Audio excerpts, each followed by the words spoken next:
Molo Chomi, Wamkelekile kwi YouTube channel ye Xhosa Connect. Welcome to the Xhosa Connect YouTube channel. My name is Robin, Igamalam Ngu Robin, and I help South Africans learn IsiXhosa to create lasting connections with fellow South Africans. So I'm so excited to start this YouTube channel. Welcome. Today I am going to kick things off with a story of my journey with IsiXhosa, the full unfiltered version from start to finish. I have often felt that I need to leave out certain details of my story and my journey with IsiXhosa, just for fear of being judged or for offending someone. But today I'm going to lay out the full story out on the table. So I'm going to start with first my interest and my journey with IsiXhosa before school. Then we will look at my journey with IsiXhosa in school. Then we'll look at varsity days, and then we're going to look at IsiXhosa and work and what that's looked like for me. By the way, I have about 4 pages of notes here, so masikrale, and excuse me while I glance down at them every now and again. From a very young age, I was interested in IsiXhosa. I didn't grow up in the Eastern Cape. I didn't grow up on a farm or anything like that. I grew up in Cape Town in the suburbs, and like many South Africans, I had domestic helpers at home, we had gardeners, and on top of that hearing the language at home, just a little bit, not a lot, and then also coupled with hearing the language in the public spaces of Cape Town, so the shops, I became very interested in the sounds of IsiXhosa, and I often would hear people speaking and chatting and laughing and having a vibrant conversation, and I often remember feeling this sense of what are they saying, and a sense of I want to be included in that conversation. I began to make up my own made up IsiXhosa language that I would speak with my cousins just for fun. Now, don't get me wrong, this is very much not a mocking of the language. It was just a genuine fascination of the sounds of the language and the clicks, and just a kind of wanting to be involved in IsiXhosa. So that was where it kind of started. Then, when I went to school, so in school, IsiXhosa was either not offered at school or it wasn't really taken seriously. So I found myself feeling quite disappointed that I was learning IsiXhosa at school, but I still wasn't able to get involved in conversations that I would hear around me. I would hear things at the shops or at home or whatever, and I just felt like I wanted to get involved still. I still had that feeling. When I went to high school, I met an IsiXhosa teacher who looked like me, and this was an unusual thing. So I found this very inspiring. And so hear me out. I don't believe that teachers need to look like their students in order to inspire learners to learn a subject. Okay, I don't believe that.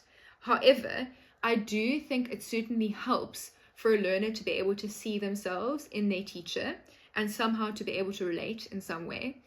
And this I have learned from experience being a teacher myself. So that was what kind of, I think subconsciously, I didn't think about it consciously, but subconsciously started to weigh on me and kind of make me realize that this could be possible for me. So in grade 8 and grade 9, I learned IsiXhosa, and I was really just exploring the language and starting to really get a real meaningful understanding of the language and the grammar, and starting to feel hopeful that I could begin to understand this language. In grade 8, we had to do IsiXhosa and French. In grade 9, we had to choose between French and IsiXhosa. I did not enjoy French, so I chose IsiXhosa. I was better at IsiXhosa as well. By the end of grade 9, we had to do our subject choice.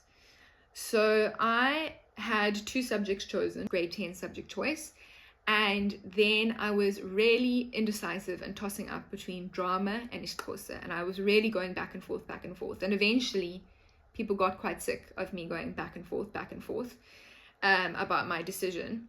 And so it came down to logistics for me. I kind of decided that if I really wanted to do drama, I could do it outside of school, which I never did. But if I did want to, then I could. And I just felt that with IsiXhosa, I had this opportunity in front of me to learn IsiXhosa, and I felt like I really had to take it. And this was the first time in my life where I was really faced with a crossroads, a fork in the road, where I had to choose between IsiXhosa or not. And this was the time where, well, the first time where I actually prioritized IsiXhosa in my journey. So I chose IsiXhosa in my journey, and this pattern of prioritizing, and every time I got to a fork in the road choosing IsiXhosa, it became a pattern that persisted in my journey, and it still persists today. So I felt, great, I'm going to choose IsiXhosa. I need to take this opportunity. And just for clarity, I took IsiXhosa as a second additional language. Okay, that means I took it as well as Afrikaans. This for me was really great. This was a great way to learn IsiXhosa. It meant that I could learn it slowly and gradually, and I got to really immerse in the grammar and learn it in a fun way. I really love the grammar. I'm a big grammar nerd, so I really enjoyed that. And for me, considering I didn't actually have much exposure to IsiXhosa, I wasn't in a community that spoke IsiXhosa a lot. IsiXhosa was not, I got exposure at school, but only really academically. And I didn't have much exposure to IsiXhosa. So learning it as a second additional language was great for me. I got to learn Afrikaans as well, which was good, I think, for me. Chose IsiXhosa for grade 10. Fast forward to matric. At the end of matric, finished my finals, and I had to decide, well, even before my finals, I had to decide, what am I going to do next? I knew I wanted to go study, and I chose a degree where I could take IsiXhosa as a subject. And again, I was faced with a crossroads. Should I actually take IsiXhosa as a subject, or should I go in a different route? And again, it was a little bit of back and forth. I was kind of feeling like, what is my future with IsiXhosa? What will this bring me? Are there career options with IsiXhosa?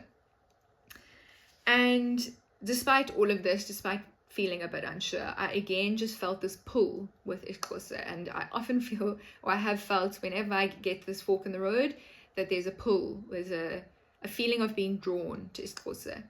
And I felt I'd put so much work into IsiXhosa during school, I didn't want to let it go to waste. And so I chose IsiXhosa again.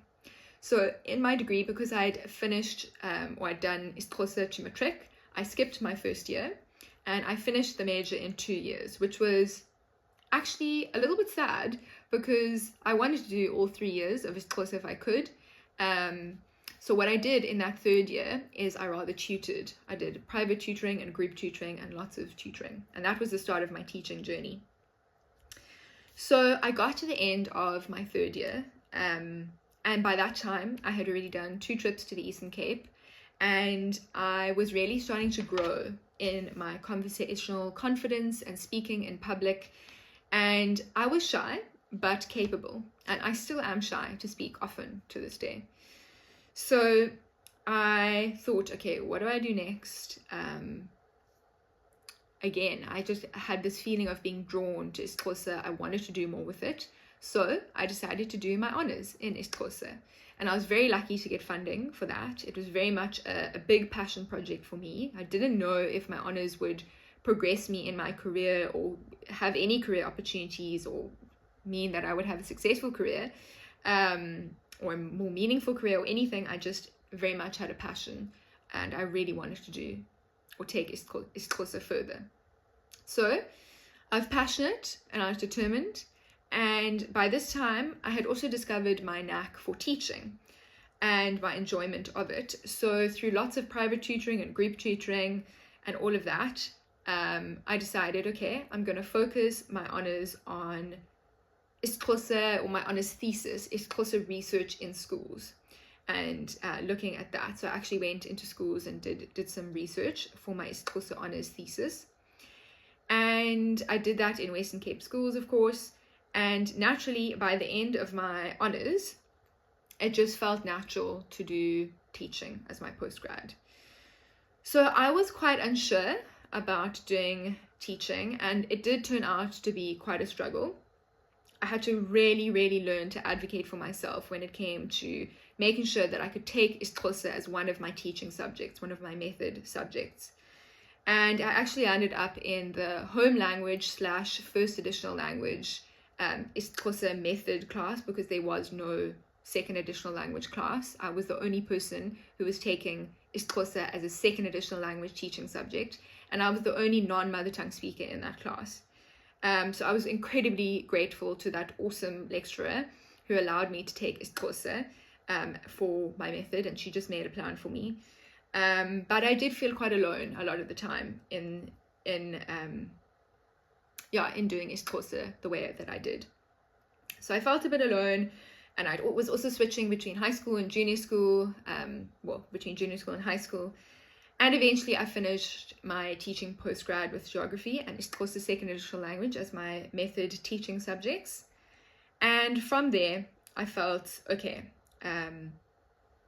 I've put all my focus into IsiXhosa. I'm now at the end of my studying for now, and it's time to get a job. So I was very lucky to get some very cool locum teaching, like stand-in substitute teaching positions at my old school for my IsiXhosa teacher that I'd had in high school. So I started with that, and then I had an opportunity to work at a startup, an IsiXhosa startup, that was looking for someone to create resources in IsiXhosa for a very cool WCED pilot project, which I really loved. That was a very cool year and a very nice way to start my working career. And it made me feel hopeful that I could make it work in IsiXhosa as a career. So by the end of that year, my contract had ended, and I was really missing being in a classroom setting and teaching. So I decided, okay, it's time to look for a teaching job. It took me quite a while to find my teaching job, but I did find it. And while I was waiting for that teaching job, I did a lot of tutoring to keep me afloat. And I still do tutor high school students who need help with their IsiXhosa, their school-based IsiXhosa. And I still really, really love that. Then while I was teaching, I got into my teaching job, did that. And while I was teaching, there were just kind of socially, there were so many adults, like grown-up people, who came up to me and said they wished they'd learned IsiXhosa. I wish I'd learned IsiXhosa. I really want to learn IsiXhosa. And after so many years of hearing this again and again and again, I just felt that I wanted to offer my own solution to people who are wanting to learn IsiXhosa. And that's how Xhosa Connect was born. So between this time of kind of varsity and getting to work and where I am now, I had gone to the Eastern Cape again many times, had cultural experiences and enjoyed immersing myself in the culture. And already by the end of varsity, I had fully fallen in love with IsiXhosa, like properly, deeply.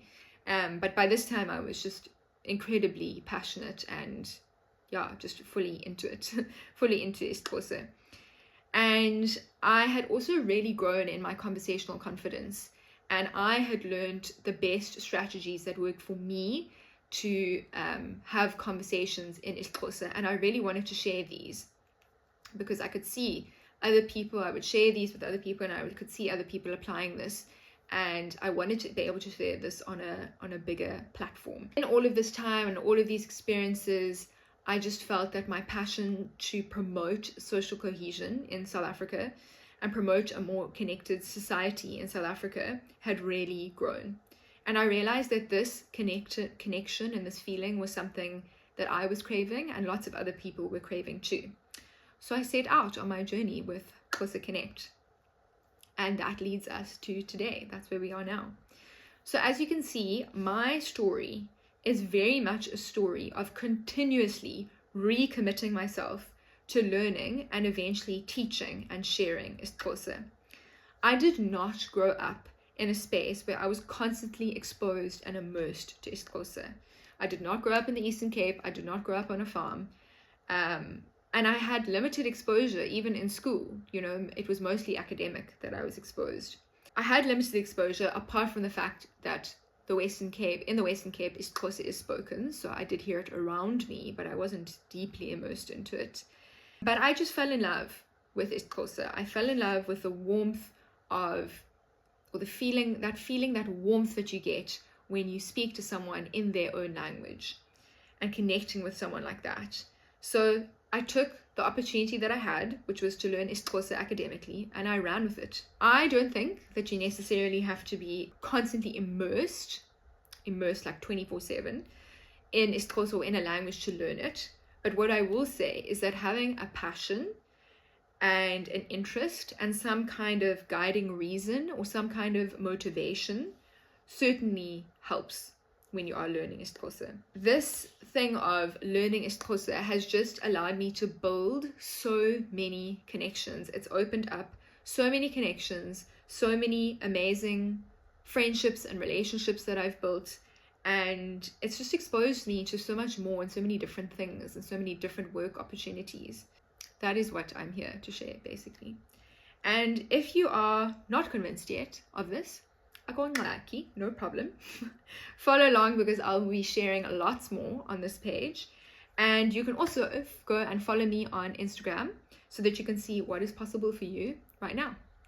Inkosi kakhulu, sala kakuhle. Stay well.